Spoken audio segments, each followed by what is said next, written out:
Kesaksian tim SAR dalam penyelamatan korban reruntuhan Musala Ponpes Al-Hozini, Sidoarjo, penuh haru dan menggetarkan hati. Dikutip dari Tribun Jatim, Abdul Aziz, anggota tim rescue Damkar Surabaya, menceritakan perjuangan mengevakuasi 2 santri yang terjebak di bawah puing-puing bangunan, Sabtu, 4 Oktober 2025. Ia menembus celah sempit di antara beton dengan risiko tinggi demi menjangkau para korban. Di dalam reruntuhan yang gelap dan pengap, Aziz mendengar suara rintihan minta tolong dari para santri yang masih hidup. Salah satu korban, Haikal, mengeluh kesakitan pada bagian perut, sementara di dekatnya terdapat jenazah dalam posisi sujud. Aziz mengaku pemandangan itu membuatnya menangis, namun ia tetap berusaha menenangkan korban dengan ajakan bersholawat. Ketika mengevakuasi korban lainnya, Yusuf, Aziz sempat mengira sang santri telah meninggal lantaran tertidur sambil memeluk Al-Quran dan mengenakan kopiah. Momen itu membuat seluruh tim penyelamat terdiam dan terharu. Setelah berjam-jam berjuang, Yusuf akhirnya berhasil dievakuasi dalam keadaan selamat menjelang subuh. Menurut Aziz, semangat dan doa para korban menjadi kekuatan besar bagi tim untuk terus berjuang di tengah reruntuhan yang berbahaya.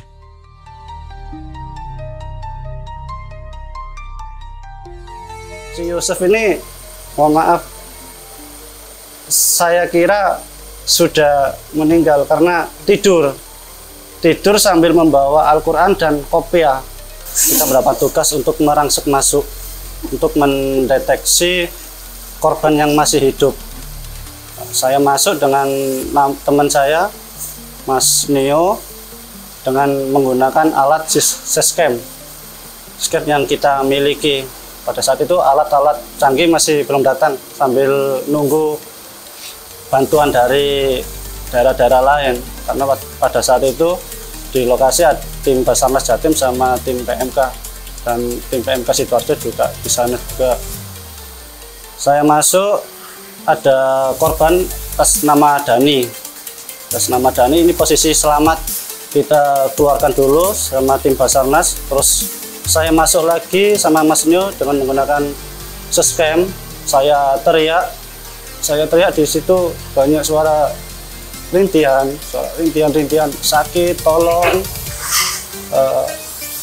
Saya mendengar suara Haikal yang begitu dekat. Di depan saya itu ada jenazah yang sedang sujud. Saya pastikan, saya teriak-teriak, halo, assalamualaikum, masih ada yang hidup apa enggak? Nah, waktu itu Haikal menjawab dulu, ada Pak, saya Pak, nama kamu siapa? Haikal. Terus saya interview, saya tanyain, Haikal, kamu dari mana? Dari Probolinggo. Apa yang sakit? Sakit perut Pak, sama di bawah. Terus saya teriak lagi, apakah ada yang masih hidup lagi? Ternyata ada Yusuf. Yusuf ini asal Malang, kurang lebih mungkin jauhnya dari kurang lebih antara 6 meter atau 8 meter dari lokasi. Saya mau masuk ke Haikal, enggak bisa karena akses sangat sulit. Sescam pun tidak bisa masuk, hanya bisa kontak suara. Saya teriak terus, apa yang sakit, gimana keadaan kamu, sambil saya hibur biar korban ini tidak merasa ketakutan, tidak merasa depresi, karena di situ banyak suara rintihan dari teman-teman, banyak yang minta tolong itu. Terus jenazah itu juga ada di depan itu, mungkin si Haikal ini ketakutan atau apa. Bentar ya, saya sambil usaha, saya mau masuk nggak bisa, merangkak aja sangat kesulitan.